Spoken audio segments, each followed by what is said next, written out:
Call this meeting to order. Roxanne, Joel did notify me that he'd be absent tonight, so he's not coming. If I can have everyone stand for the Pledge of Allegiance. I pledge allegiance to the flag of the United States of America and to the republic for which it stands, one nation, under God, indivisible, with liberty and justice for all.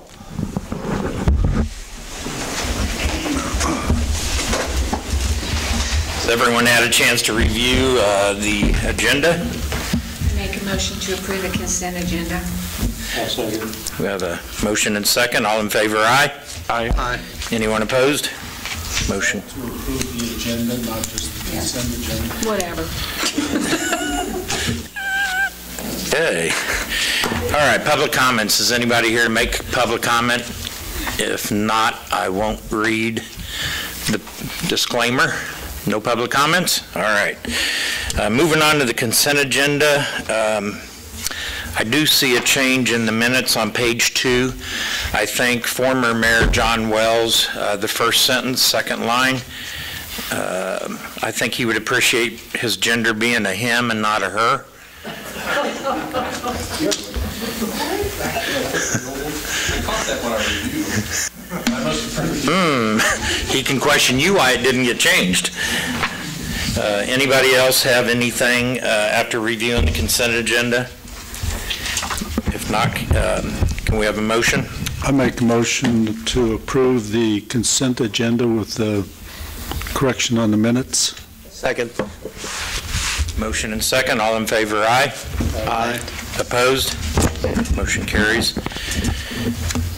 Moving on to new business. Deb, you're up with EMC insurance renewal. Good evening. Evening. I think you probably have some information in your packets about the renewal. This year there's not a lot of changes. We're up about 2%. A big plus is the work comp experience mod is starting to go down, and that's going to help with premiums. Went down quite a bit this year, and the goal is to get that down even more. And that's a great thing. So other than that, EMC, they still have their dividend plan in place. During the last 5 years, we've delivered around around $375 in dividend checks to the city. Those are usually delivered in May, and that's a program that EMC has for its cities, counties. It has started again for its school systems too. Great program to return some premium back to the cities. Other than that, there's really not a lot of changes this year.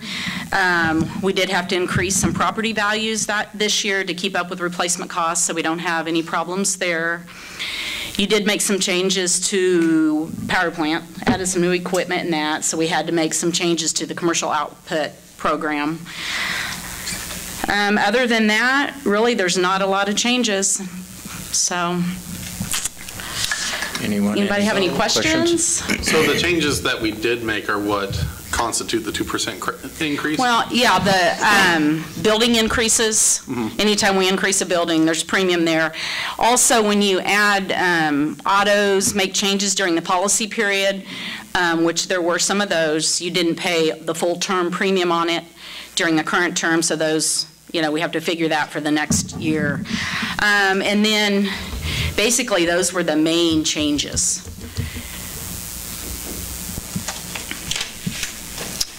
Make a motion to approve the renewal of the 22-23 insurance premium with EMC Insurance administered by Iola.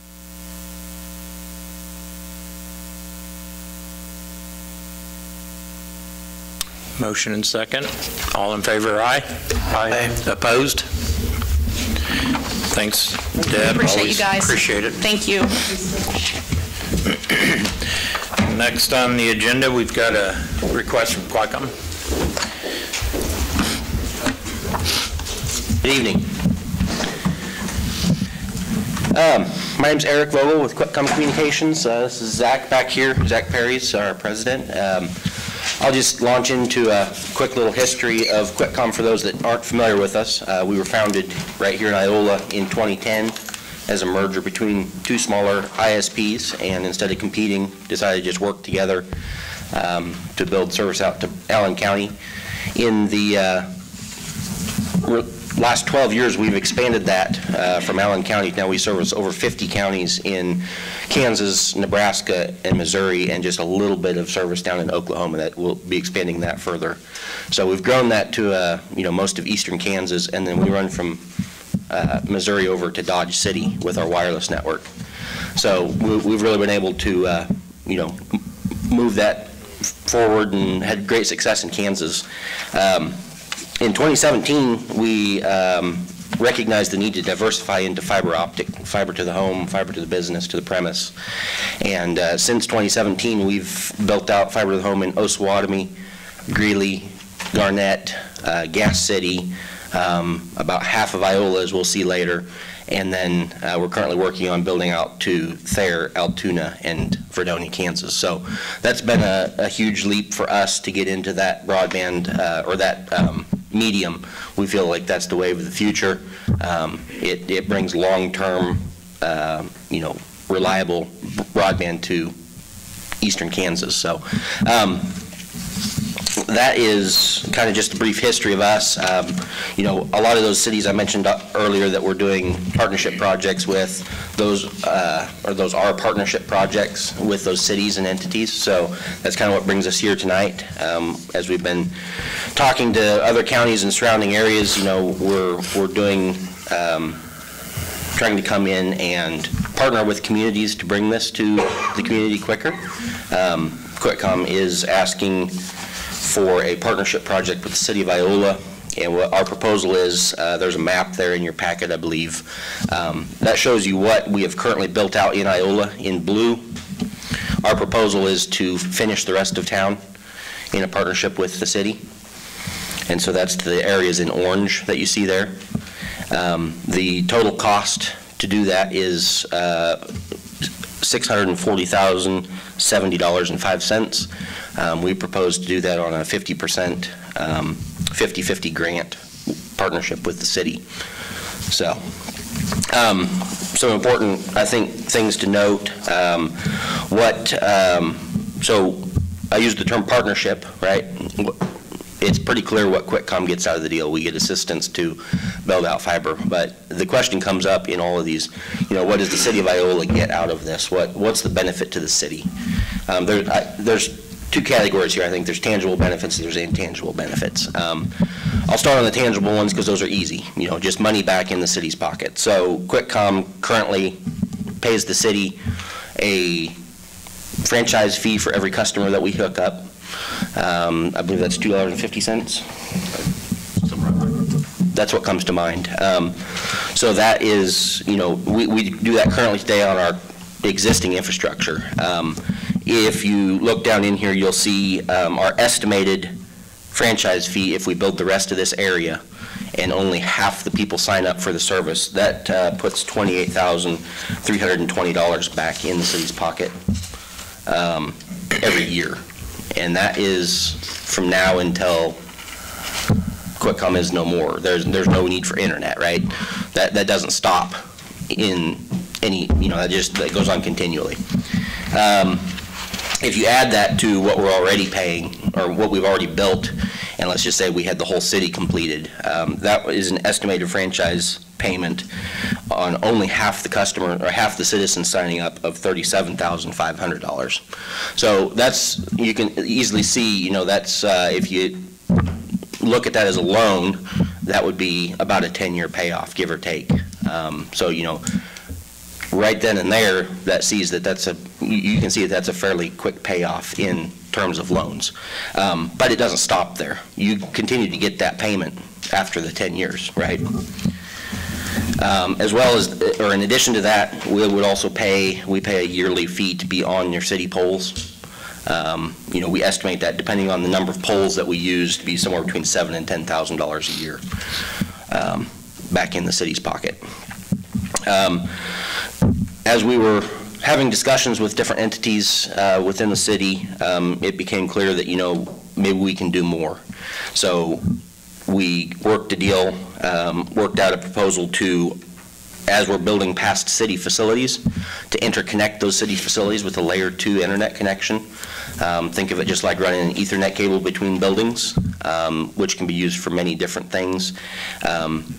If you were to go order a layer 2 connection between every facility, you're talking a significant cost just upfront for the construction as well as monthly to do that. So that's a huge value. Things you can do with that connection, you can transfer files between city buildings. You can buy one internet connection at one facility, transport that out to the other facilities. So, that could even speak to a savings on broadband, because right now you're having to buy a separate connection at each facility.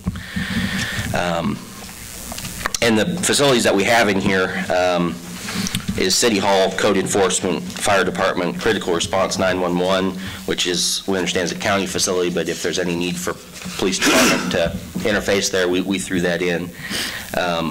City Shop, Water and Electric, and the Rec Department, so that would be this location here. We spoke with Matt and Corey here earlier this week. The library came up. If the city would like to do something with the library, we would absolutely throw that in as well. So,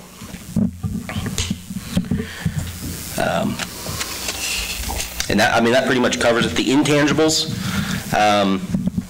is kind of an economic development question. So, we, in our service throughout the state of Kansas, we have tons and tons of people that work for huge companies, HP, Cerner up in Kansas City. Think of your big tech companies. They're all working from home now. And they're also looking to get out of the city metro, right? They're looking to move into small communities where there's good schools and there's low crime and things like that. But these people they absolutely have to have internet that works. That's the one and only thing they have to be able to do that. So they're trying to move into communities like Iola or like Chanute. If Iola can advertise, hey, if you move into our town, you have access to gigabit fiber optic, and Chanute doesn't, that's obviously an intangible benefit to the city that can, bring highly paid people to town to buy homes, to build homes, things like that. So those are really the intangible benefits, is economic development to the city. Did you have anything to add? Then you have the hotspots in there too. Oh yeah, I'm sorry, I forgot. We also proposed to expand the Wi-Fi, the free Wi-Fi hotspots we currently have it in this building and in the park area. So we would build that out to Coffee Cheek Park and the North Community Building.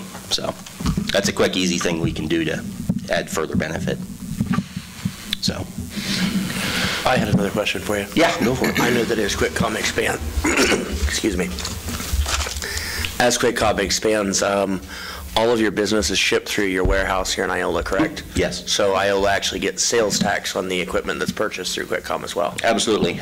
We pulled those numbers at the end of the year, and I believe it was right around $6 million in taxable assets that we brought through this warehouse at 800 West Miller. Those go out to all of our field technicians throughout the state.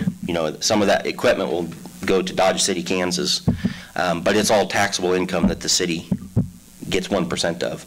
So it doesn't say QuickCom. If you look on your tax rolls, it'll be our distributors. But we did.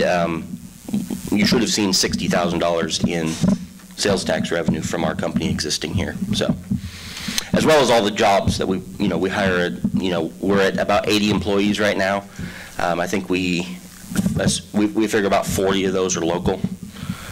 We hire a lot of construction guys out of the area, and then we have our sales, billing, administration staff here in town too. So that's a significant amount of jobs that we bring to the area as well. So appreciate that question. Yeah, go for it. Questions for you. Looking at the map, I see 3 pockets. I know one pocket is the cemetery, so not worried about that part with getting internet. We weren't either. Right. But the other 2 pockets, should there be development, would there be an increased cost because they already... Is one of those the college, I think? No, that's actually north of the college, I believe. For example, here off Miller, this is a pasture today. Right. But if it was developed, QuickCom would go ahead and expand service in that area. Okay. We wouldn't be coming back and asking for additional. And then what about the one to the south of that? I don't know where that happens to be. That's where. It's another field geography location. is bad. The one off of Kentucky will probably never be developed. That's basically marsh swampland, what you call it, Corey. And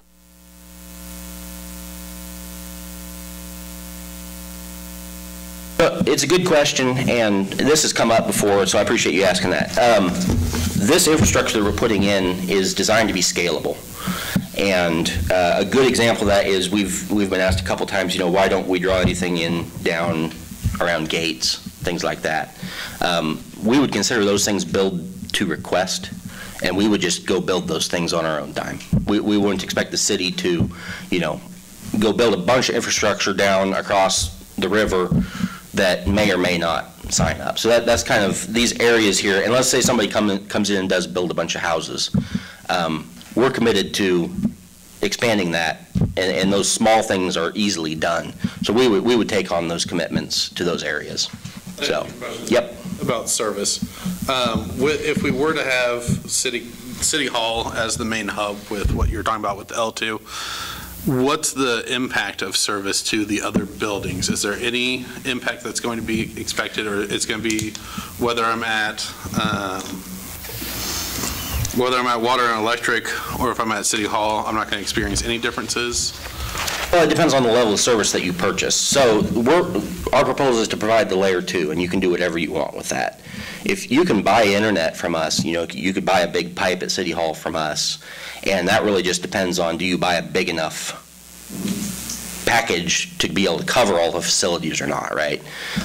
As far as, impact, are you asking like if something gets cut and downtime and things like that? Not if it gets cut, but just in the sense of if we go with what you have here in that paragraph of the L2 connection to interconnect. Right. Is there any difference in speed or anything? That would be gigabit connections between every building. Okay, so there wouldn't be any change? There No. shouldn't be any? Shouldn't be, no. I'm not going to say wouldn't, because Right. that's... And typically, say City Hall was the hub, we would probably put a 10 gig port there with 1 gigabit access. Okay. And then, as you brought up, I think the whole city witnessed a loss of internet maybe last year or the year before because a wire was cut somewhere by Wichita. Right. Not necessarily with you all, but with other Right. services. What are the chances of something like that actually impacting us if it doesn't happen here in Iola? If we go with the quick comm, what's the impact of the services to us? Layer 2 services are completely local, so something getting cut somewhere else won't affect it at all. Okay. In terms of actual internet, we do have redundant waves that go back to our main data center in Kansas City. So we bring in multiple connections from multiple providers in town. Okay. So let's say there is a fiber cut, 20 miles away, 30 miles, 40, shoot, it could be 200 miles away and affect things. The odds of it affecting both of them are slim. So we should be able to maintain connectivity despite something like that. I have a question about the franchise fees. Yeah. So you mentioned here that if half the people of those new households and businesses signed up, it would bring franchise fees to $28,300. So I can see that occurring if these are all people who have no broadband service whatsoever, but I'm assuming, and correct me if I'm wrong, these would be people who are switching from one provider to Qualcomm. Most likely, yes. Are they paying franchise fees? It depends. Currently? It's a good question. So if they're buying wireless from us today, they are not. If they're buying a hotspot from T-Mobile or a hotspot from Verizon or any wireless, even satellite, I don't know if you have many satellite customers in town, but anybody that's buying a wireless connection would not be paying franchise fees today. So I think the attractiveness of the product, fiber, is going to bring a lot of those people that are dissatisfied with the current, internet in town. I think you're going to see a lot of those people come over just because you have fiber now. So, but at the end of the day, if a Cox customer switches, it is a net zero. So these other communities, you mentioned Osawatomie and I think Garnett. What kind of, do you have any success story there? What kind of jump in business have you seen? Osawatomie is a good example. I can't hardly keep up with the installations. We don't know what it's going to end up being, but typically with fiber to the home, you expect to see 80% at a minimum, 80% of the people sign up just because it's fiber. I expect to exceed that in Osawatomie based on projections. We literally almost can't keep up. I'm having to hire more people. So. Well, that was going to be my next question. Everybody seems to be having challenges with hiring enough people. With your success and your growth, have you been able to keep up? Because you're going to have a lot of potential added customers and work to do. We've had that challenge as well. What was it, a year, maybe even less than a year ago? We committed to not paying anybody in our company less than $15 an hour, and that has helped. We're very competitive on our rates because we have to be. We're competing in areas, metro areas and things like that where we're trying to hire people. We also have I think, one of the most competitive benefits packages in town. So we pay all but like $5 or $6 your health. So that's health, vision, and dental. And it's not $3,000, $4,000 deductible health. It's $500 deductible. So good health care. We have matching 401k. So all that together. I think to add in there, we already have the construction staff on hand, so handling the actual build out is easy enough to facilitate.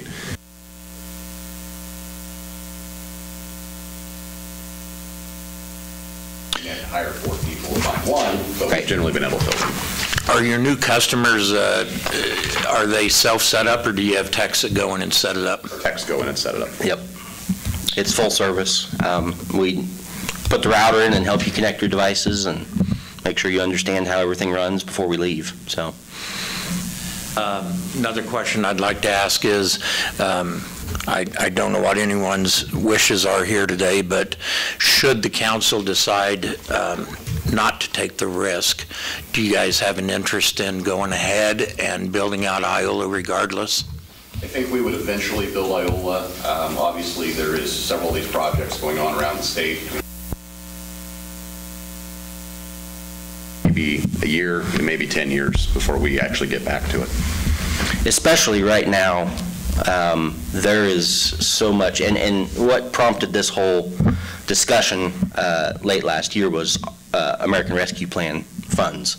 And so, we're talking to a dozen counties, more than a dozen counties surrounding here, 20 or 30 cities surrounding here, try to partner with them. Well, we're like, duh, we need to, maybe we should talk to our hometown too, right?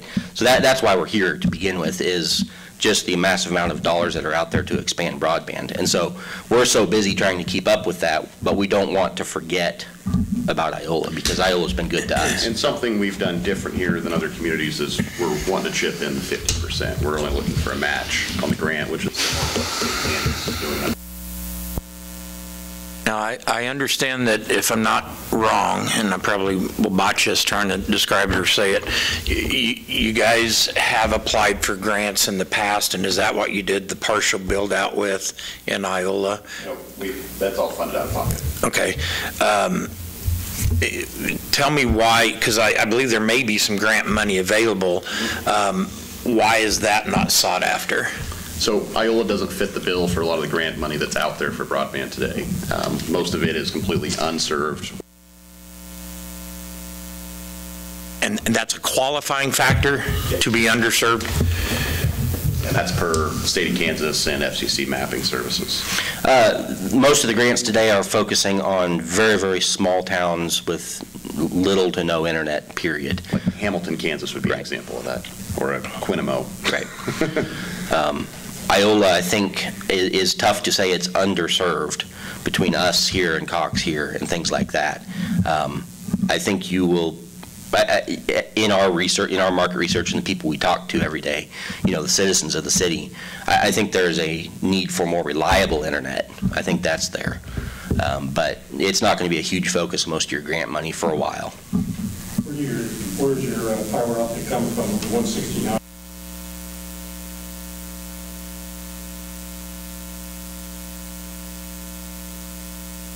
Tap in at on Oregon Road, or Yep. why not 54 come through there where it'd be more popular? Because they put the provider we purchased from put the handhole in a really bad place. It's down on the side across the river and through the hollow and around the bend. But they put it on both sides of the interchange out there, and I was just wondering, Well, so, it would have been easier to tap in there and come straight through. right, that project, Schools. yeah, that project was, there was 5 companies in that project, and they didn't all have a handhole every place that they put a handhole. So, And they did go back and add some more later. It's been several years since we built out to that, and that was the only common meet point. Matter of fact, the second regeneration hut wasn't even built yet when we tied in with them. How many cities have you got completed? You got Iola, Garnett, Osawatomie, Paola, Greeley? I mean, these are... Osawatomie is completed, Greeley is completed, Garnett is fairly, it's close to being I think it's completed. about 90%. Yeah. Fredonia is nearly completed. I was looking at your website, and that was one of the biggest complaints, or when are you coming back to finish it? Right. You know, and Well, everybody always wants you to take it to the next step, and we even find, you know, as we build out, say, the edge of city limits, that'll be the next question. Yep. And we see that a lot. In Osawatomie, for example, it stopped at the school, that's city limits, and there's 10 houses on down the road. So looking at the map, I don't think I saw anything in terms of a time frame if this were to be approved. So our goal, if we get an approval from the city, is to immediately get what material we're missing ordered.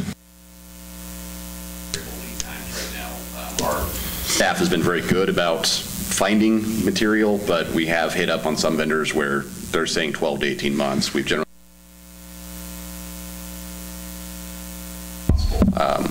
this is primarily an overhead build in Iola, and we have crews that are pretty readily available in the near future. We're wrapping up Fredonia, as brought up previously, and we're looking for a project to move them to. I think conservatively, 8 months at the very outside would, depending on material, that's going to be the big variable. But actual construction time, you know, if all the material's in hand, 6 months. So. And we're happy to accept some guidance from the city if there's a certain direction, you know, we would prefer to see this built. I think that's where we get into an argument between the wards. Right. I'll ask a more tough question if you guys don't mind. Go for it. So we talk about a partnership, and we talk about the numbers, and math is a funny thing, in that math doesn't ever tell you the whole story. It doesn't ever tell you what's happening. So we talk about the idea of the city recouping within 10 years. Would QuickCom be willing to reimburse the city if we didn't see those numbers in 10 years?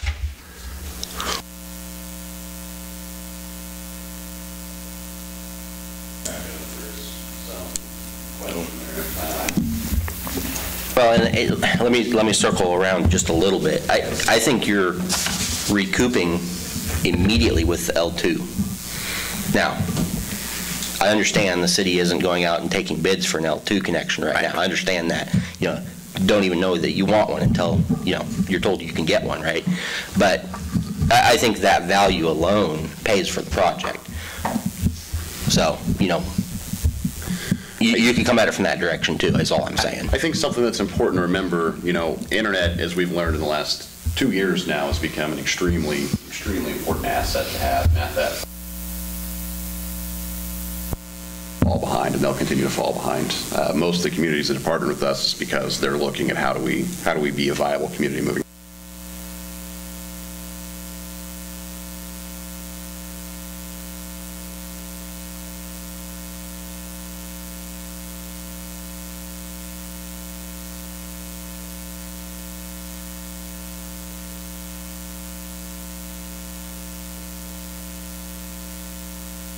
Infrastructure, utility investment in terms of a grant. It's not to sustain QuickCom or to even pat us on the back to say, hey, we want you to stay in town and add on to your building or buy more property.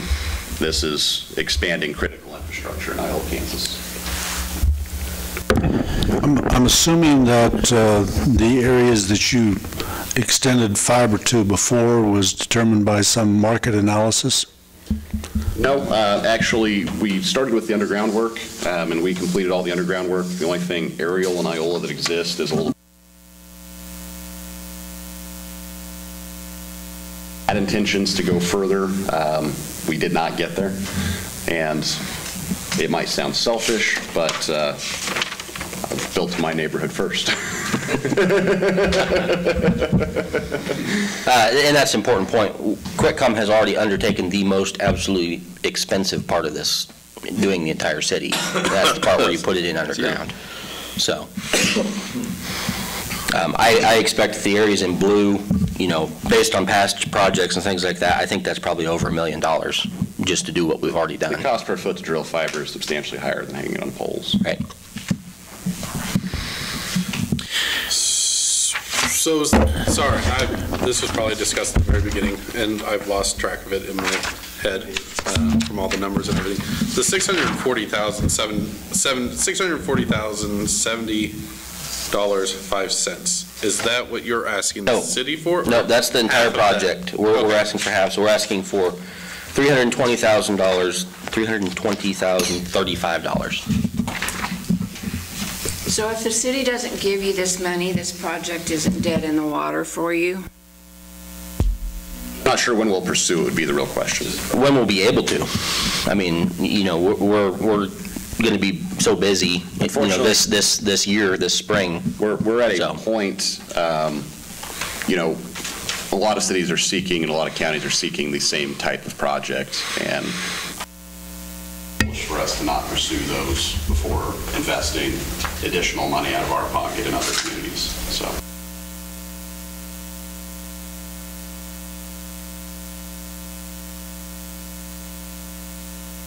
Your fiber optics too, have they bought into this? And we've done various numbers of ways we've partnered with communities over the years. I know Greeley, the county chipped in $150,000 to build Greeley, Kansas out of Spark Care. Osawatomie chipped in, I think it was $150,000 or $200,000, but they actually had requested us to build them. The whole thing started as they wanted a backbone, the layer 2 connection between their buildings. And the city administrator at the time said, Zach, what would it take for us to go ahead and get you to build? What if we just gave you this backbone back, you continue to provide us the service, would that give you enough to build off of it and jumpstart a project here in town? And that's what we've done there. So we've worked several of these different ways. And for example, here in Iola, QuickCom's already built the backbone. It already exists. We've already built all the way down to the square. It runs all the way down Washington. It runs all the way down Kentucky, heads out to Gas City. It exists. It goes right by the new school, everything. This is purely building out to create access for the houses off of that network. When did you guys complete the areas in blue? Pretty varying timeline. Yeah, I'm trying to think. It's been a year.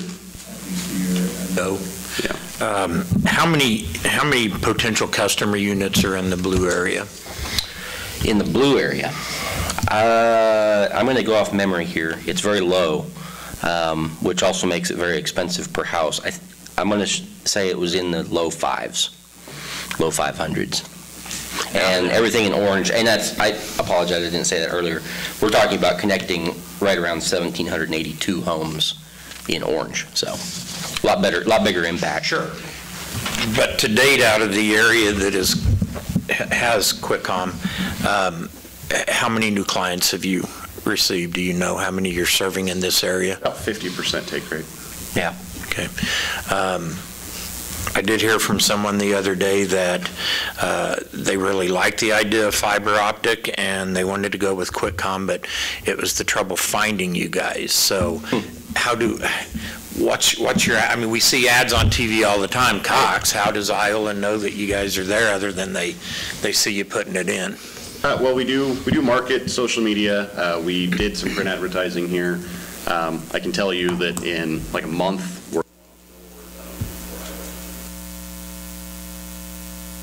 otherwise, we are intending to put feet on the ground, and especially if this project goes forward, we would anticipate knocking every door in town, talking to people. We've grown, for the last 12 years, we've grown from Allen County to 50 counties in Kansas and Nebraska, mainly with word of mouth. We never really had to do a lot of marketing. Within the last year or two is when we've really had to step up our marketing from a traditional marketing standpoint. And so, that may be one of the reasons some people haven't heard of us, is just we haven't gotten there yet. We've grown so far so fast by having a product that just works, that we haven't had a huge need to do that. So. Before we move any further, I'd like to find out, is there anyone in the crowd tonight that, while we're on this topic, that has any input or comments on, with regard to what you're hearing here? Donna, you wish to make some comments? Well, they've been in our area a long time ago, I think about 2 years ago at Garfield and on north. And my neighbor just bought across the street. He just put it in last week or the week before. But the one thing I have a question of, when they were, I'm going to say tearing up our neighborhood, and I don't mean it quite that way, but our bathroom sewers weren't working for a while, and we had some electricity off, and the city is paying for that, correct? Because you guys had to come out and fix it. Yeah, but they got billed for it. Okay. It depends on what it is. So certain utilities, for instance, sewer really isn't marked, so. Well, they had them marked. If we find it. They had them marked in our area. If we know we hit something, we'll generally try to fix it if we can. Well, we call the city. Right. We call immediately. Corey loves it when they do that. I know that, but he's used to me calling. I called him tonight. But I do think the people that have it, I don't. I still have the old-fashioned caulks, but there's a lot of problems with that a lot of times. But these two guys, I think it's the two of you, I know it was you, were up on the square for how many years? Just a little bitty thing next to Dwayne's. 6 years? And they've, It's longer than that. How many? Over 8 years. It was a long time, because I go around the square all the time, and they were busy, and they just started from what I would call just barely. And they've got a whole lot around our area, and the people, I've not heard anyone complain. So I don't know. I don't have it myself. I complain to Cox all the time, so I don't know. Thanks, Donna. Council, anyone else have any questions of the two up here? Corey, Matt, you have any input? I think I provided all the input that I want to. Okay. Council, what's your feelings here? Do we move on and discuss it further? Do we ask for more information? I know there's an individual at Pittsburgh that does cost analysis that really shows true numbers. I'd like, me personally, you're asking for a lot of money, and the ARPA funds are earmarked. Iola already said where they wanted to put that money. So I asked the council to pay due diligence to what's being requested here. I like the idea of economic development. Everybody knows that I'm very pro-economic development. And I sure wish we had an account, a revolving account that had funds in it that we could just draw upon and help people to build our community and build our services, build our utilities.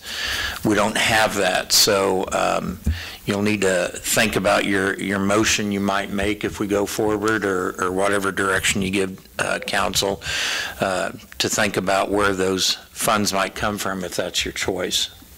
I'd also add, and I'm familiar with the gentleman in Pittsburgh, Jonathan provided me with his info. I just hadn't had a chance to reach out to him yet, but we can definitely do that. I also want to add, we don't expect a check for $320,000 with no paperwork. No guarantee that, hey, you're going to actually use this money. So I just want to make it clear that, and I think we have some draft paperwork that we've used in the past, but we expect to be held to the fire to make sure that we, complete the project. So just in case anybody was concerned about that. I'll say I've been in favor of the project since I first heard about it. QuickCom is a local company. They've grown and they've had a lot of successes. First, I think it's great that we've got a company. This is exactly the kind of thing that we talk about. When we talk about, we want businesses to come to town, and we have offered economic incentive before to new businesses. If this were a new business coming to town and they were starting a pet store, and they were asking for a fraction of this money, and they were going to go into somewhere that was underserved, it's the kind of thing that I would look at and consider very strongly, at least continuing discussion on. And so it's really hard to say that whenever a business that has been successful and has grown from very, very little here within our community comes to us and asks for something that, between the L2 connection and the infrastructure that this does provide us, I think that the intangible benefits make it definitely worth looking into.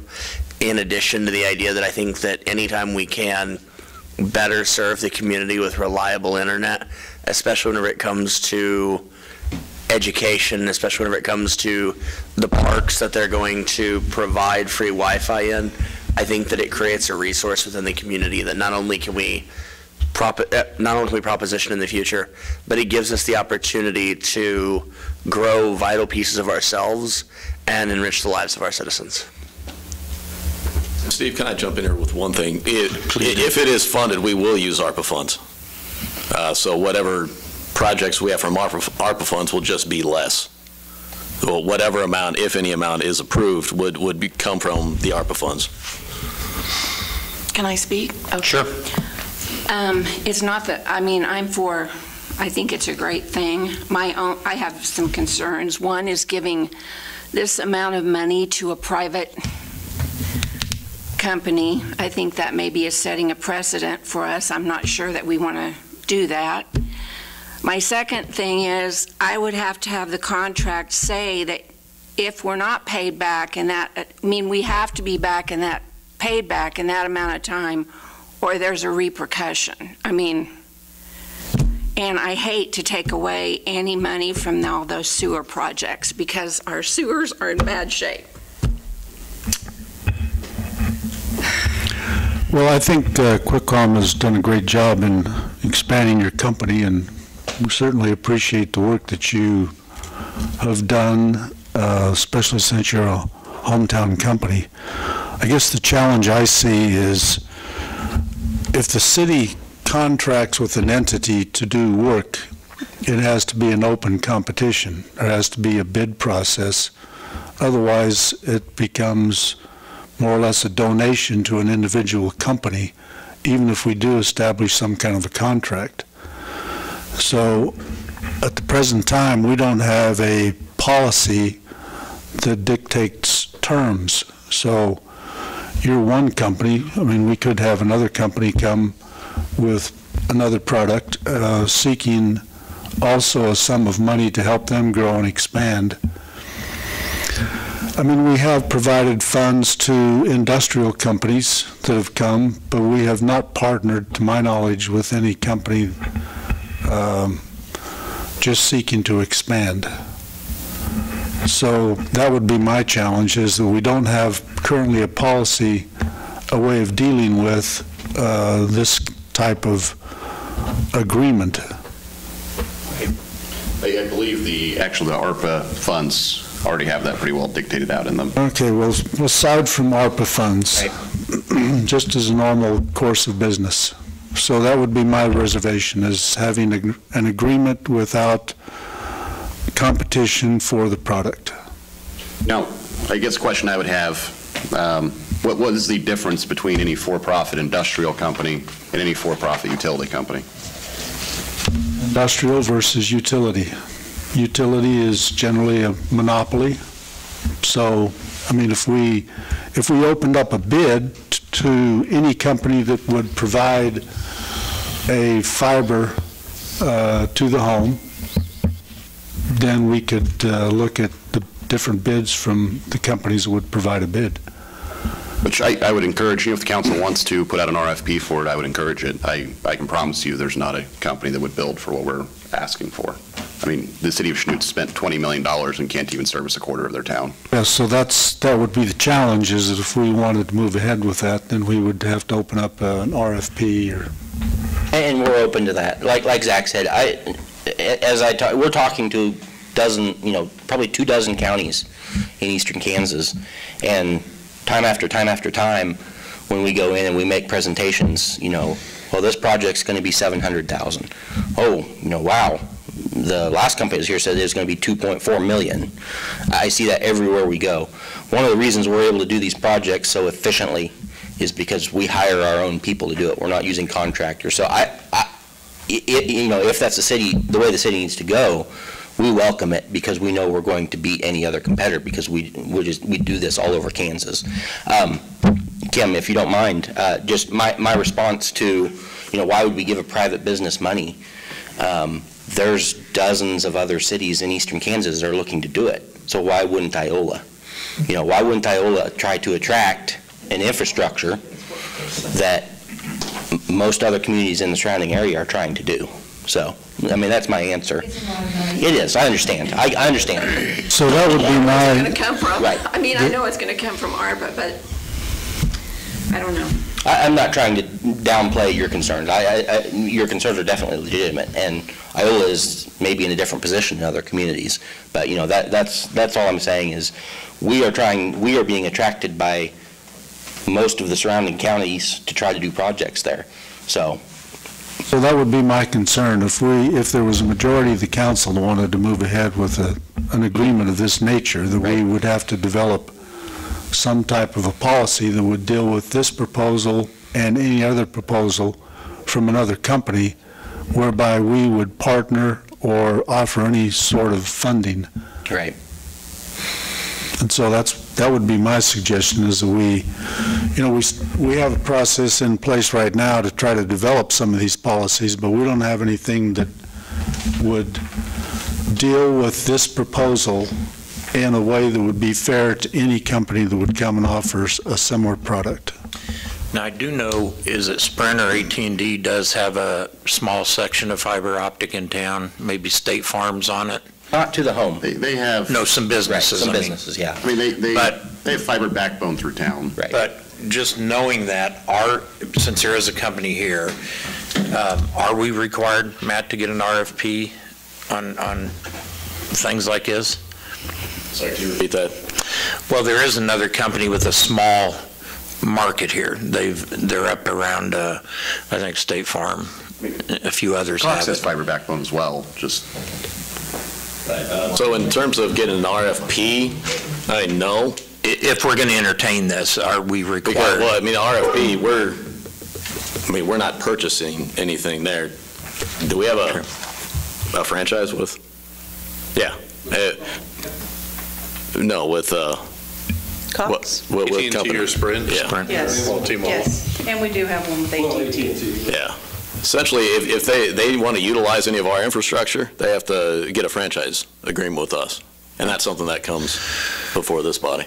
Well, council, we need to either entertain a motion or go with what Carl said. Do we have anybody wanting to make a motion? I would make a motion that we continue discussion with Quitcom Communications and continue the discussion of establishing a policy that would both be uniform and fair towards other companies with similar requests. Can you restate that? Sorry. Do those need to be two different? Well, basically, it's a motion to table. Table it it. is. Yeah. Yeah, I mean, might as well just that's do what it. I was gonna ask. If you want to table it, make that motion, and then we'll discuss it further after that. I'd like to sit down with my staff and talk about it as well. But if you just want to table it, just motion to table it. Right now, he has a motion, so Yes. if nobody seconds it, Yeah. then that'll die. Right. Do we have a second to Nick's motion? I make a motion that we table the proposal until we have a chance to work on this as a staff, as council. I'll second. We have a motion and a second. All in favor, aye? Aye. Opposed? Thank you, guys. Thank you. I'll leave a stack of business cards here on the corner. Anybody that wants to reach out has my direct contact info. Would just first in direction from the council, the study from the gentleman in Pittsburgh, would you like us to go ahead I'd and like pursue to that? see that. Okay. I've seen his study before. Right. And it provides some fabulous information. We had some conversations, we just weren't able to connect the dots before this meeting. He'll use actual real data for our city and looks at taxes and, it's really. So we'd be happy to get that facilitated and send that over. All right. Thank you, guys. Thank you. All right, moving on. We have the 2021 Economic Development Year in Review. Jonathan. Good evening, Council. Good evening. As Mayor French said, I'm here to report out on the 2021 Economic Development Year in Review. I hope everyone's had a chance to look through that report, and I hope you have lots of questions. I just want to hit the high points. I don't want this to be story time and be here all night. I'm not going to read it word for word. You'd fall asleep about halfway through, but do ask questions as we move through this. I want this to be a two-way dialogue.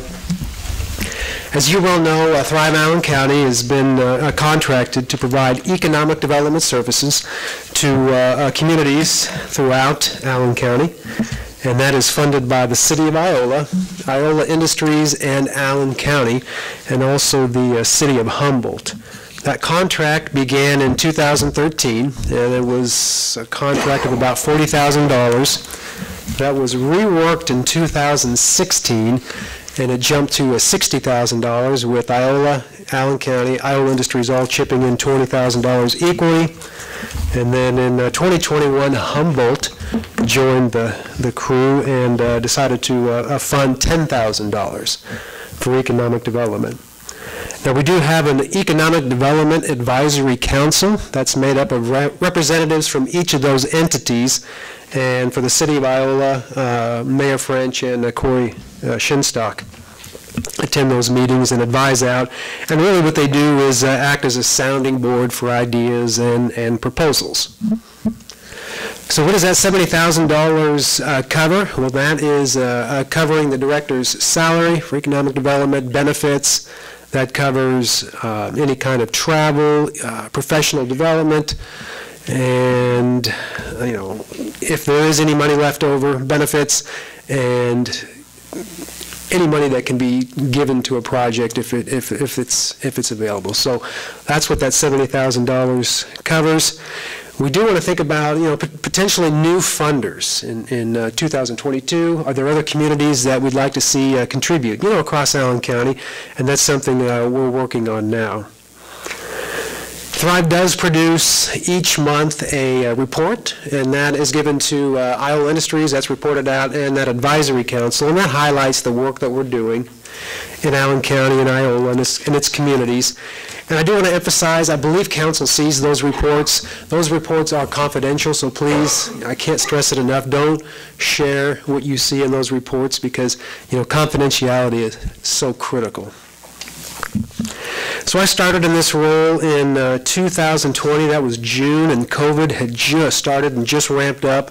You know, a couple years later, 2 years later, we're still in the throes of COVID, and so I've not known economic development outside that. It's been interesting. I will say, you know, as a result of COVID, we've seen a lot of federal money and state money that's been given to communities. Allen County received $2.4 million in that ARPA funding. We were talking about that earlier. Iola has just shy of $800,000. Thrive Allen County is administering that ARPA funding for the county, and we have also administered some CDBG-CB funding for the City of Iola. I wanted to highlight, and if you're following along in your packets, one of the things that we're really proud of is the amount of funding that Thrive has brought into Allen County over the past year. So we're 90%, a little more than 90% grant funded, Thrive is. So clearly we rely heavily on grants to make things work. So you'll see some big changes from 2019 to 2021. In 2019, we applied for 24 grants, and in 2021, 53. And grants received, we doubled that win, that number of wins on grants from 15 in 2019 to 30 in 2021. So the total dollars brought into or awarded to Thrive Allen County in 2021 was just shy of $3.5 million. You know, so that's a lot of grant money coming in to an organization that's staffed at about 15 to 18 employees. And the thing that really makes me happy is that total dollars community grants awarded. So that's just shy of $1.5 million that Thrive hasn't even touched. That's gone from the grantor to the grantee.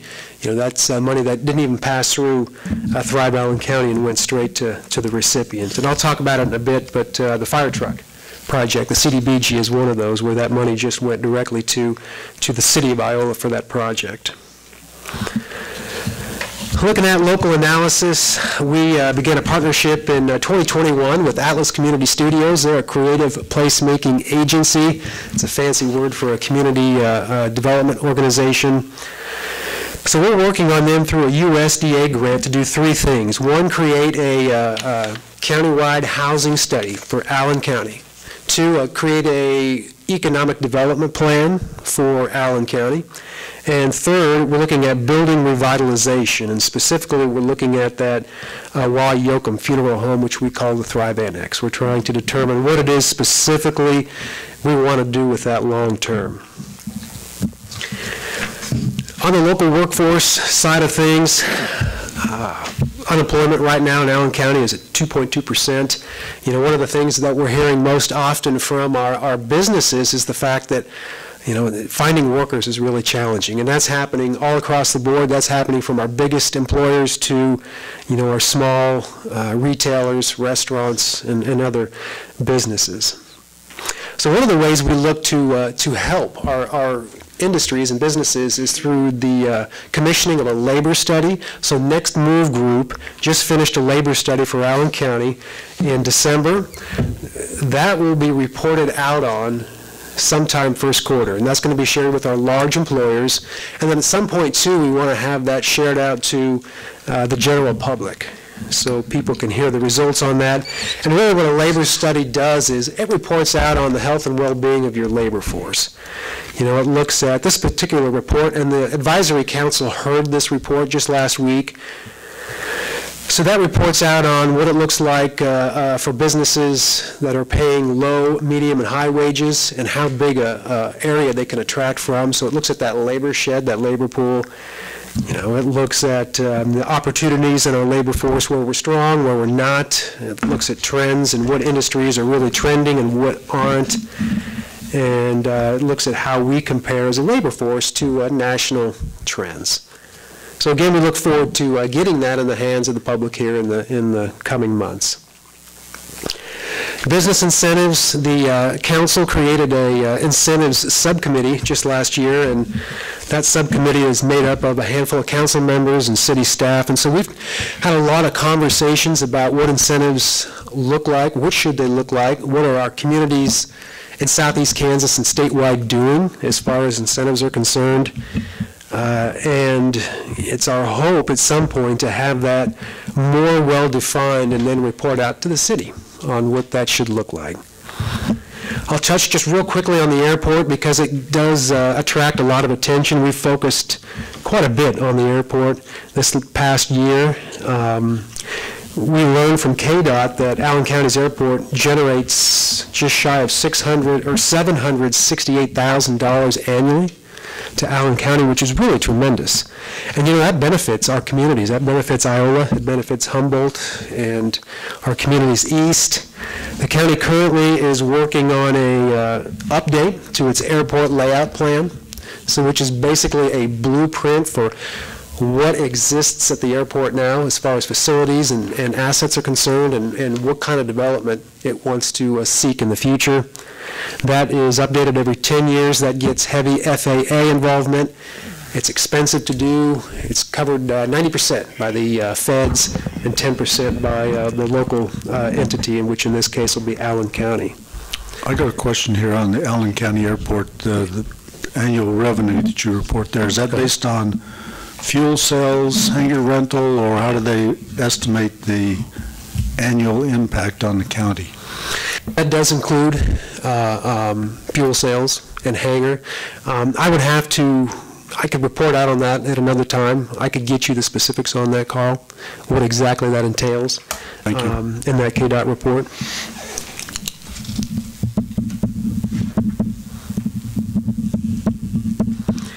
One of the things that we were really pleased with in 21 was the Fly Kansas Air Tour that attracted 400-plus Iola elementary students out to the airport.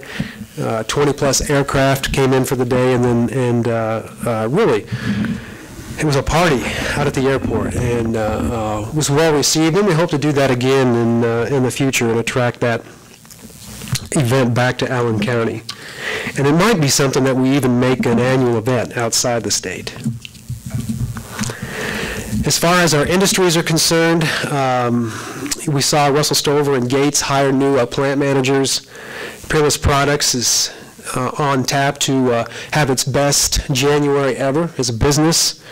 It has grown. It had a great year last year, grew up to about 35 employees, and anticipates maybe reaching about 50 this year. Green Cover Seed is growing and can continue to grow if it could find land to store seed. They've just about outgrown their space there on 54.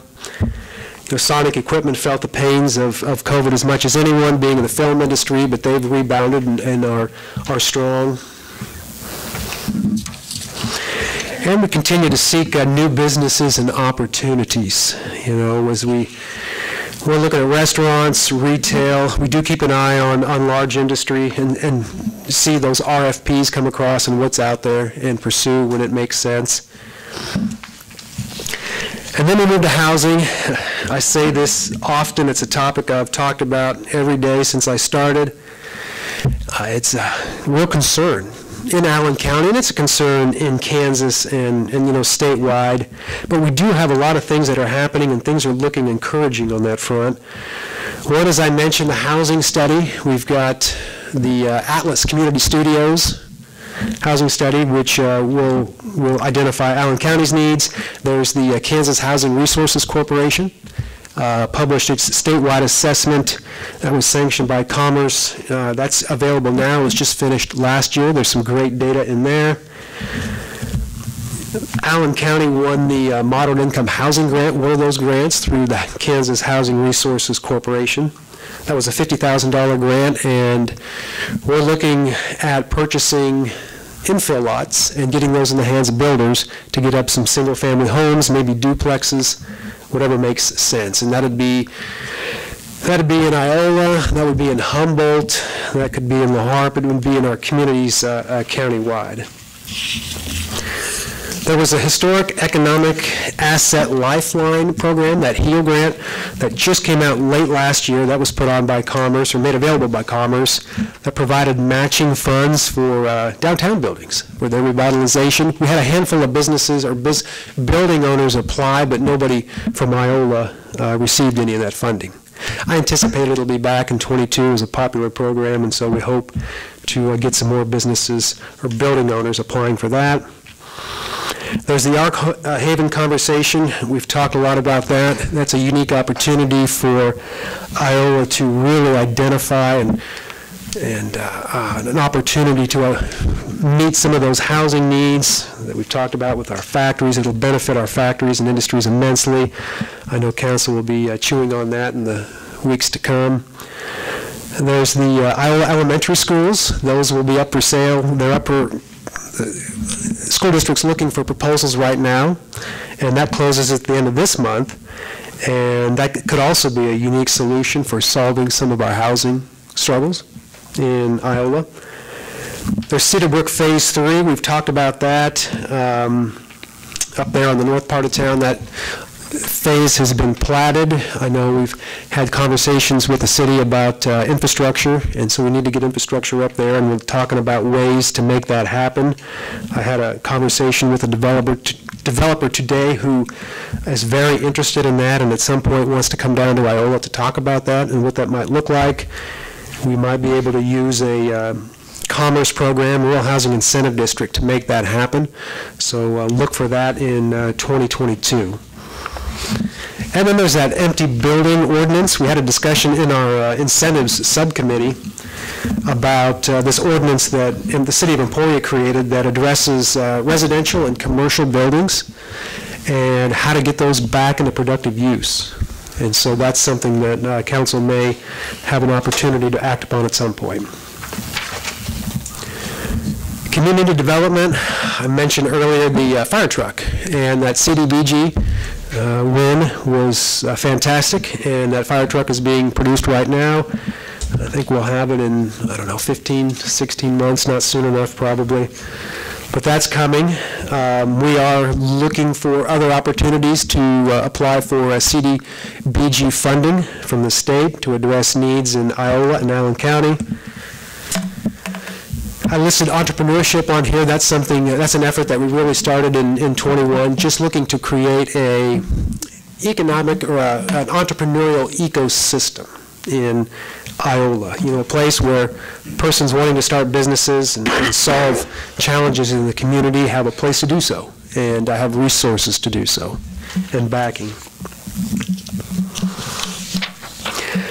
I'll jump over to business inquiries and industrial sites. That's on page 11. So we continue to look at these site requests, or these site selectors and business prospects. They're throwing out these RFPs to communities as they look, at sites to develop. And what we often see is Allen County and its communities don't qualify for a lot of those opportunities for a variety of reasons. And one is simply a lack of buildings. We just don't have buildings that are 200,000, 300,000 square feet that are available. A lack of shovel-ready options is something that we run into. Those are things we can control. A lack of a four-lane interstate highways and rail and river access, commercial airports, those are some things out of our hand. These site selectors don't necessarily consider the Neosho River navigable here, so that takes us out of some of those opportunities. But there are things we can do, and so, those are opportunities that I'll be bringing to the council this year, or discussions that we need to have. What do we need to do with that 80 acres, our Iola's industrial site?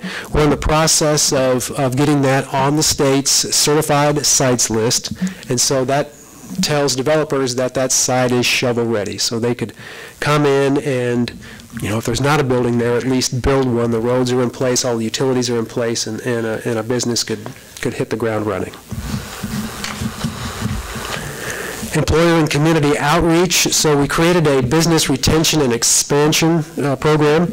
This is a key component that many economic development agencies do. It's just a way to keep tabs on our industries and find out what their challenges are, their opportunities, and their strengths. So we began that program actually this month, and we will continue to meet with our large employers and medium-sized employers as well. Just our industries that are really making things happen and doing good work. We really want to continue that and keep that contact. Jumping over to green spaces and outdoor projects, Thrive began working with the city of Iola in 21 on Cedarbrook, on that area north of the proposed development. And we're looking at creating a green space there with trails, maybe a dog park, perhaps disc golf, fishing in the ponds, artwork, benches, things of that nature. I know we'll be writing grants for that this year and anticipate receiving those. We'll continue to work with the city on that and making that available, hopefully in 22 for people to enjoy. I wanted to, thank the city, and city staff have done a fantastic job up there just this winter in shoring up some things. There was a drainage issue on one of those ponds. There was a dam that was about to break, and the city took care of that, added some rock in some places where there was mud, and so the city and city staff have done some fantastic work there. As far as challenges are concerned, some things, sometimes economic development projects don't work out. Our electric vehicles our charging station was one. It looked great initially. Last year we were talking about adding some charging stations to the square. We learned that the charge time would take way too long and nobody would stop and do that unless they were actually here, and so we backed out of that. The cost went from about $12,000 to, I don't know, $70,000 or $80,000. It was enormous. So that's one of those that, we learned and we moved on. The city did lose its coffee shop. Outsiders left. We've lost some retail. We've lost some restaurants. We're doing our best to remedy those situations. I think there's some positive things coming down the pike, and so look for those announcements, we hope, in 2022. I wanted to include here a look ahead at 2022, some of the projects we're looking at. I've mentioned some of these already. Housing will be a key focus. Restaurants, retail is important. Entrepreneurship, we need to define incentives, what that looks like. I listed hardware store. We are going to continue to see if we can't attract a hardware store to town. It's one of the things I hear most from people in the public outside of housing is, can we attract a hardware store? We need a hardware store, so that'll be a focus in 22. Cedar Brook Green Space, and a handful of other things in here as well. As we wrap up, there's a couple things that, economic development is. It is a team sport, and so we all have to work together, thrive, and the governing bodies in Allen County, we can't do this work on our own. There's just too much. We have to partner and work together the best we can.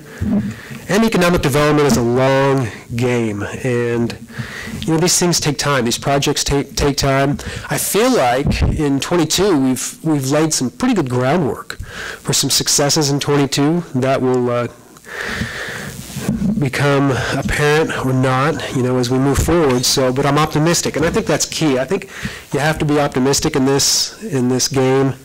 You got to be patient and persistent as well. But I think a healthy dose of, as I said it here, a healthy dose of optimism is good. So, I encourage the council to be progressive, think big picture. Look for big changes and positive things coming up. And, we really need to continue to focus on economic development, because if somebody's not doing it, either nobody's doing it or a bunch of people are doing it and they're not doing it in concert, and we're stepping on toes and not working together. So I look forward to a great 22, and we'll entertain any questions that council has this evening.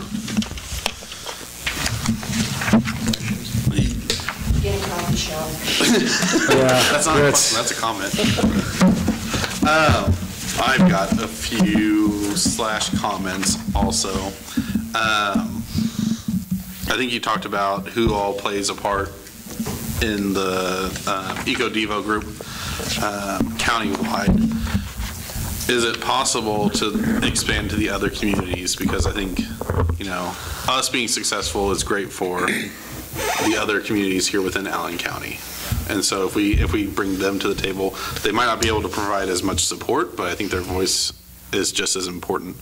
And then the other one is that the state is really starting to look at entrepreneurship and starting at a young age. And I think that is something very big to hit on, because Kansas State has their Kansas entrepreneurial challenge that's open to middle school through community colleges, and that's up to $75,000 in awards just for those individuals who participate. But if there's somehow that we can take those burgeoning young minds and help them grow as a community, that's going to help us as Iola. So just some comments more for the council. Yeah, it's a big opportunity, entrepreneurship, and I think we can do a lot of positive things with it. I think we're looking at possibly creating a maker's space, an incubator space, having a feasibility study done to determine if it makes sense and bring that to the square, and just so many things that our businesses and people thinking about starting businesses could benefit from, as we think about entrepreneurship. So, yeah. Certainly appreciate the update, Jonathan. There's a lot going on, and having served on the committee, I know, as Jonathan alluded, we have to keep under the hat a lot of what's going on behind the scenes, but there is an absolute lot of information out there and a lot going on that I feel we would have missed or could miss opportunities if we didn't invest as a city in economic development. As Carl stated earlier, we've got a committee looking at what does incentives look like from a city, what is the city's responsibility. And one of the assignments Carl gave us was to contact other communities and see what they're doing. And I've learned that some very near us communities don't have a full-time dedicated economic development person, and you get the runaround. You kind of lost. So if you look and listen to the highlights he presented tonight, know that there's a lot more than this going on behind the scenes. If you watch Jonathan at work, you'd think he was an ADHD student, the many directions he's going. But I think it's a well-invested $20,000 by the city. I think we've gotten more than our money's worth back by just his staying in touch with the current businesses. We're all busy. We don't have time to do that. We've got to nurture those and continue to nurture those relationships that are established here, not just go after the new relationships. So hats off to you, Jonathan. I think you've done an excellent job. Thank you. Thank you. Anybody else? I've got one last question, and I'm just kind of curious. To segue off of the last discussion with QuickCom, how many of the economic projects that you guys see actually require built-in fiber optics as a requirement? I couldn't tell you as a requirement. I mean, when we see those RFPs, it's always top of the list. Fiber, broadband is so critical, and so it's right up there with, utilities, streets, electric, gas. Is it fiber or broadband? We've seen both, actually. We've seen both, and so it's important. Businesses are thinking about it, and they're thinking about it more. Yeah. How do you decide what your priorities are? I mean, you've got such a long list of areas that you're going into. How do you keep from going in 23 different directions? Put a dartboard up on the wall and I throw and whatever it hits that day. No, this is a conversation. That's an excellent question, Carl. This is a conversation I had with the advisory council. I listed all the things that we're trying to do. And I said, gentlemen, this is impossible, so what do we need to focus on? What are the things that are really going to move the needle? Housing, it was workforce development, and there was one more. Now I'm just totally blanking. It was important. I know one thing we said not to do. We do not need to entertain a relationship with another potential factory that needs 300 to 500 employees. We just can't absorb that around here. So those are some of the things we've pulled away from, so he doesn't even have to look at those type of requests. Yeah, that is true. We really don't. I mean, we see them and we keep an eye on them. We take note of what these factories, businesses, whatnot are seeking, and just keep mental note. But yeah, we just we need people. We need people in Allen County and Iola, and that, what comes first? Is it housing? Is it, do we need more jobs? I mean, we could have that argument all night, but at the end of the day, we need to keep our heads up and keep our current businesses healthy and happy, and continue to seek new opportunities, because... Well, it is amazing what you said, that the current unemployment rate was 2.2%. 2.2%. Yeah. So that's quite a record. Yeah, it's low. It's low. We need people. We need people to move here.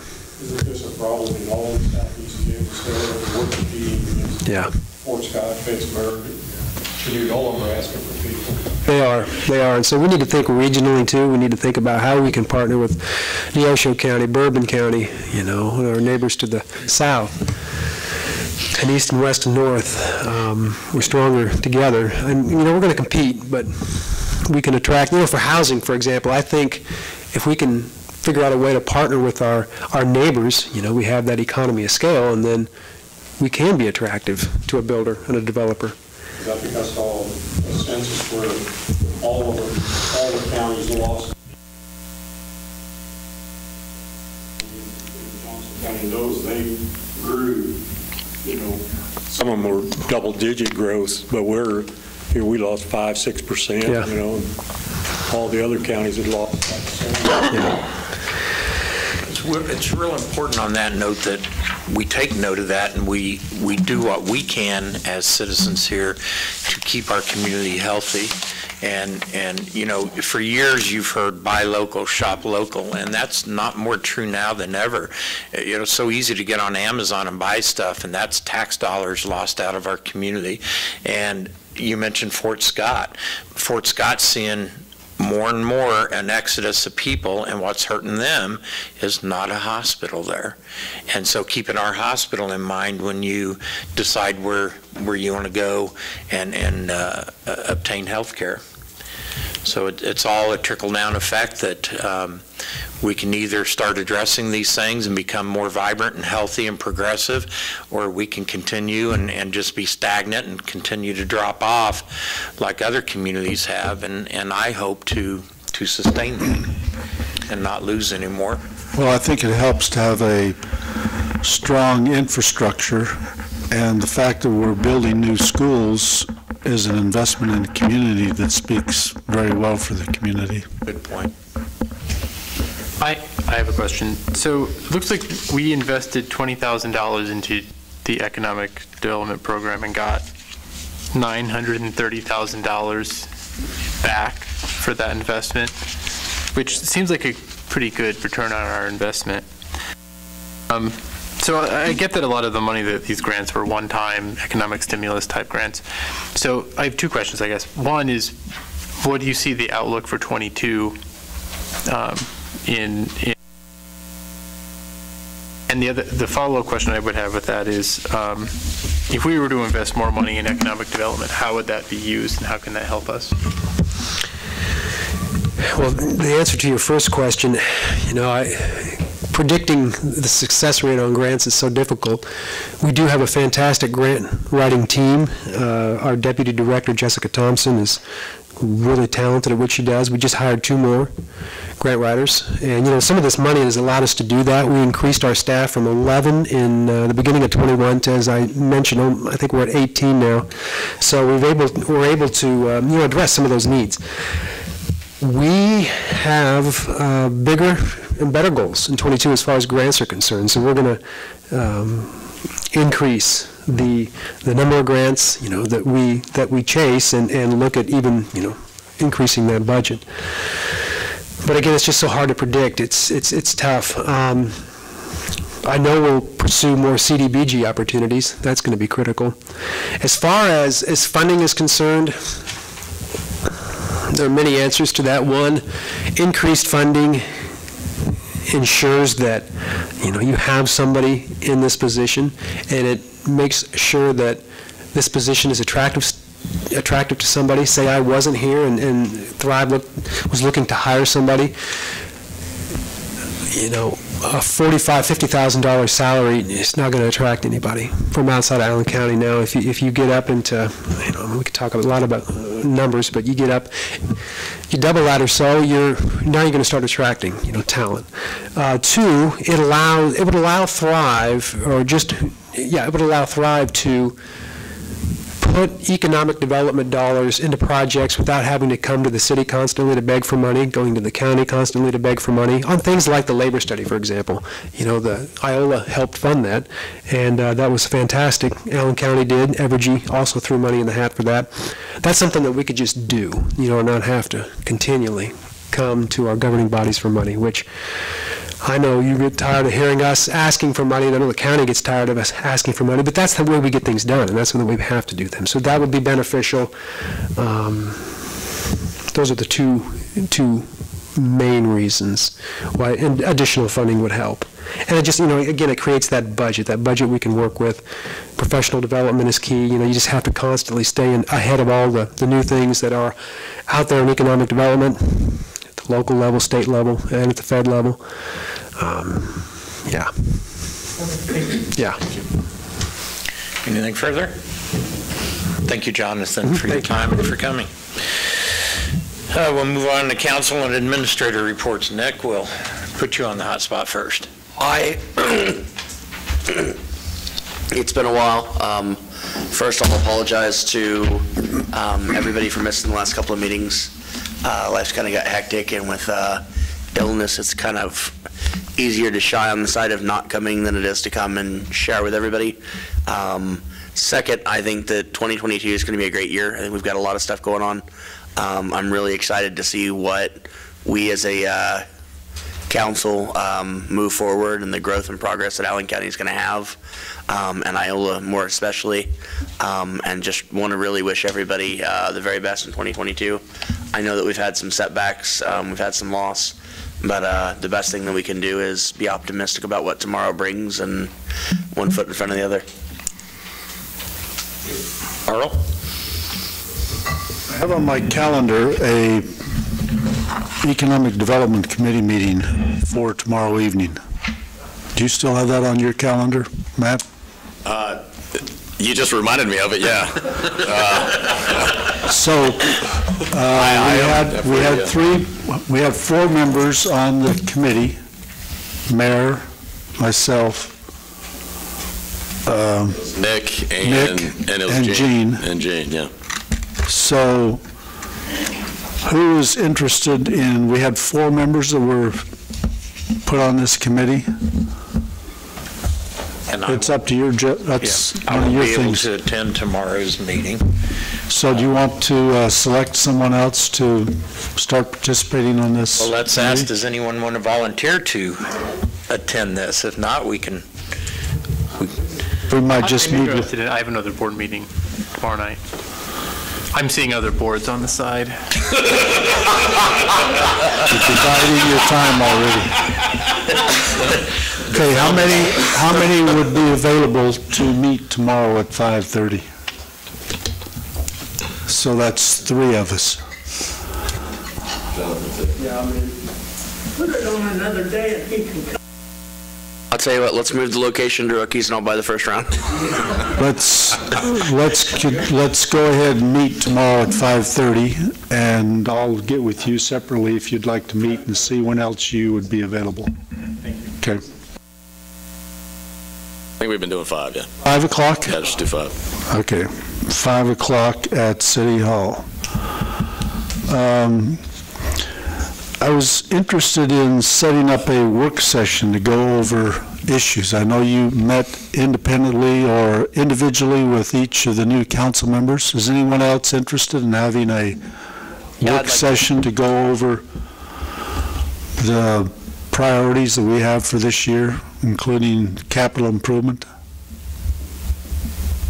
And some of those things we'll go over during budget. And capital improvement stuff for this year? For 2022? This year, next year, the next 2 or 3 years, 5 years? Yes. Okay. Well, 2022 we already have. 2023 we'll do during the budget year, during the budget cycle. So my desire would be to have a work session before we get to the budget process. Have a meeting sometime in February or March where we have a work session. Like we've done in the past. Yes. I think we last had one 2 years ago. Yeah. They were helpful. I think it opened up a dialogue and gave fairly solid direction, I believe. Something. A lot of attendance. Yeah, that's always the tough part, is just. I was going to say, in my career, frankly, in my career, I haven't found some of those all that beneficial. Attendance is one. I've been a part of 2 of those. One ended up in a screaming match between council members, and the other one was, and this was in Seneca's before I got there, and they would have meetings like this, and they would talk about the same 5 things. So when I got there, I said, why don't we just work these 5 things instead of talking about working them? So we just did, and then we'd have planning meetings. But frankly, I'm not one of the administrators that likes to sit around and talk about all that kind of stuff. I know you might not want to hear that, but I haven't found those very beneficial. It's just my experience. It was a giant waste of time, the times that I organized them. Now we we can do it. Before you go any further, I'd just like to see by show of hands how many of the council members would be interested in having such a meeting. I'd have to have like far enough advance because of like Nick with all my involvements. Well, that's always the challenge we face when we have things we want to do, is finding the time to do it. My only issue is the time constraint. Okay. I will come to the next meeting of the proposed time and then see how many are interested and available. Okay, next item. One of my goals is to get a trail built on Kentucky. Okay. Sounds like something we could talk about at a planning meeting. That's right. And that's not set up yet. And I want to do it before Corey retires. I was going to say, yeah, are we going to And add two lanes? before there's an expansion on Kentucky.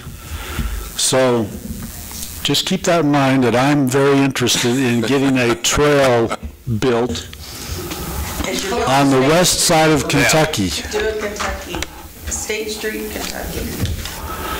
That works. Okay. All right, I have a question. Mayor, I assume that you're in the process of selecting a new council member? Yes, How's that? it's going to be on the agenda at the next meeting. Yeah, and Okay. all right. Actually, yeah, Steve, I'm going to say that would be something if you wanted to mention it now. We've had one person express interest, and that's it so far. Are you guys still taking people who might be interested? Sure. Yep. Would be Ward 4. Ward 4. Yeah. And we have the paperwork at City Hall. They just need to actually contact Roxanne and give the paperwork to them. This is you, Rick. But the plan is to make that nomination so we can set them at the next meeting. That's all I have. Thank you. Speaking of that, Steve, if we do set somebody, Chelsea wants to get a group picture of everybody.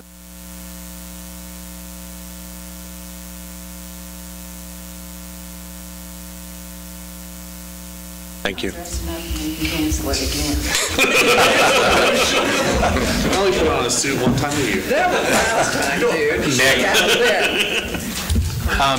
I just wanted to report that I had several community members reach out to me who run organizations and kind of state the great need they had for apartments, for moving people into the community, and that there's a lack of housing for those people.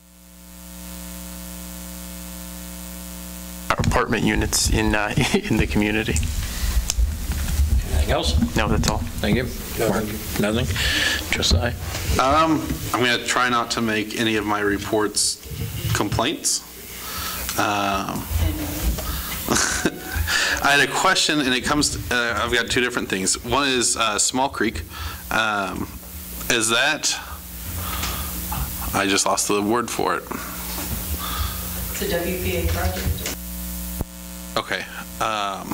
Easement, that's the word I was looking for. Because just from driving past it in different places, it looks like the sides are made of rock and those are starting to come into the creek. I didn't know if that's a city.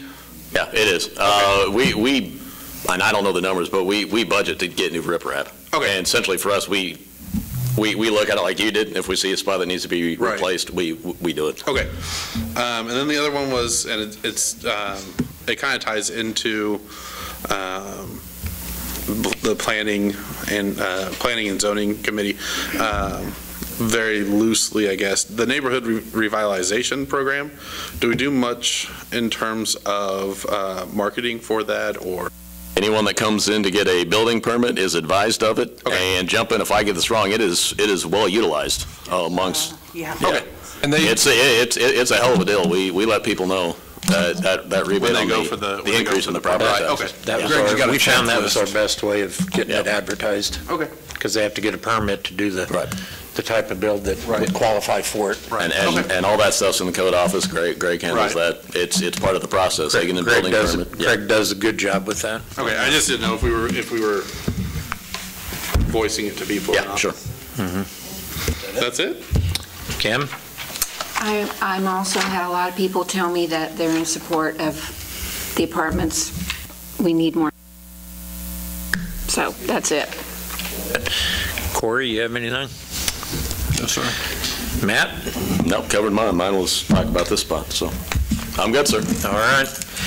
If nothing further, can we have a motion to adjourn? I move to adjourn. Second. All in favor, aye? Aye. Opposed? Go home. You got 27 minutes. Thanks.